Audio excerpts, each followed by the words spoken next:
నేల మీద బంగారం లాంటి పంటలు ఏమైనా ఉన్నాయి అంటే అవి సుగంధ ద్రవ్యాలు అని చెప్పవచ్చు. యాలకులు, మిరియాలు, లవంగాలు వంటి పంటలు కేవలం భారతదేశంలోని కేరళ రాష్ట్రం, ఆ చుట్టుపక్కల పరిసర ప్రాంతాల్లోనే పండిస్తారు. కాబట్టి వీటికి ఉన్న డిమాండ్ ప్రపంచంలో మరెక్కడా ఉండదు అని చెప్పవచ్చు. కేరళలోని ఇడుక్కి ప్రాంతంలోని స్పైసెస్ బోర్డును కేంద్ర ప్రభుత్వం ఏర్పాటు చేసింది. ఇక్కడ ముఖ్యంగా యాలకులను విదేశాలకు ఎగుమతి చేసేందుకు గ్రేడింగ్ నిర్వహిస్తారు. ముఖ్యంగా యాలకుల సైజును బట్టి ఈ గ్రేడింగ్ అనేది జరుగుతుంది. ఎక్కువ పొడవు ఉన్నటువంటి యాలకులను విదేశాలకు పంపుతారు. అయితే విదేశాలకు ఎగుమతికి రిజెక్ట్ అయినటువంటి సరుకును దేశీయంగా విక్రయించుకోవచ్చు. ఇది క్వాలిటీ పరంగా ఏమాత్రం తీసిపోవు. కేవలం పొడుగు తక్కువ ఉన్న కారణంగా వీటిని విదేశాలకు ఎగుమతి చేసేందుకు వ్యాపారస్తులు నిరాకరిస్తారు. అయితే వీటిని కొనుగోలు చేసి రిటైల్ మార్కెట్లో ప్యాకింగ్ చేసి విక్రయించుకున్నట్లయితే చక్కటి లాభం పొందవచ్చు. సాధారణంగా కేరళలో ఎక్స్పోర్ట్కు రిజెక్ట్ అయిన అంటే సెకండ్ గ్రేడ్ యాలకులు, మిరియాలు, లవంగాలను స్థానిక రిటైల్ మార్కెట్లలో విక్రయించినట్లయితే చక్కటి లాభం పొందవచ్చు. మీరు ఎగుమతికి రిజెక్ట్ అయినటువంటి యాలకులను కొనుగోలు చేయాలి అనుకున్నట్లయితే కేరళలోని ఇడుక్కి జిల్లాలో వీటిని ఎక్కువగా విక్రయిస్తూ ఉంటారు.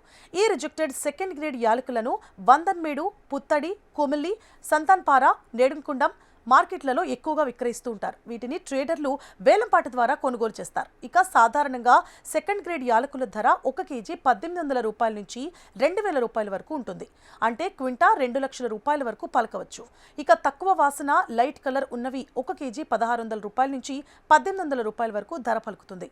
ఇది క్వింటా 1,60,000 రూపాయల నుంచి 1,80,000 రూపాయల వరకు పలుకుతుంది. ఇక బ్రోకెన్, స్కాచ్ ఉన్న యాలకులు కేజీ 1300 నుంచి 1600 పలుకుతాయి. ఇవి క్వింటాలకు 1,30,000 నుంచి 1,50,000 రూపాయల వరకు పలకవచ్చు.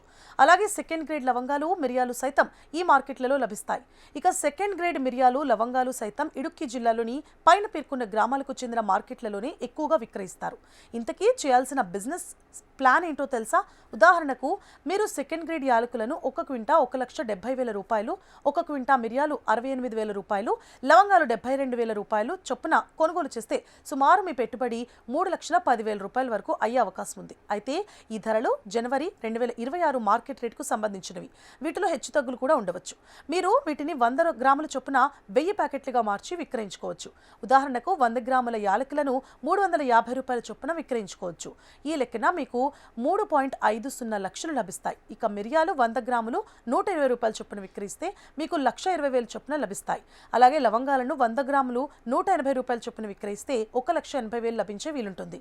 ఈ లెక్కన మీరు పెట్టిన పెట్టుబడి యాలకులు, లవంగాలు, మిరియాలపై ముందుగా అనుకున్నట్లుగా ఒక్కోటి క్వింటా చొప్పున పెట్టుబడి 3,10,000 కాగా వీటి ప్యాకింగ్, లేబుల్, ట్రాన్స్పోర్ట్ ఖర్చు కలిపి 50,000 కలిపితే మొత్తం పెట్టుబడి 3,60,000 అవుతుంది.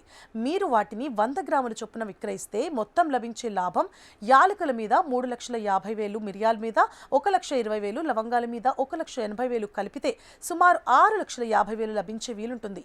మీ లాభం నుంచి 3,60,000 పెట్టుబడి తీసేస్తే సుమారు 2,90,000 లాభం వచ్చే అవకాశం ఉంటుంది. ఇదంతా అంచనా వరకు మాత్రమే. అంటే దాదాపు 80% వరకు లాభం పొందవచ్చు. పై కథనం కేవలం సమాచారం కోసం మాత్రమే ఇవ్వబడింది. ఇది ఎట్టి పరిస్థితుల్లోనూ పెట్టుబడి లేదా వ్యాపార సలహాగా పరిగణించరాదు.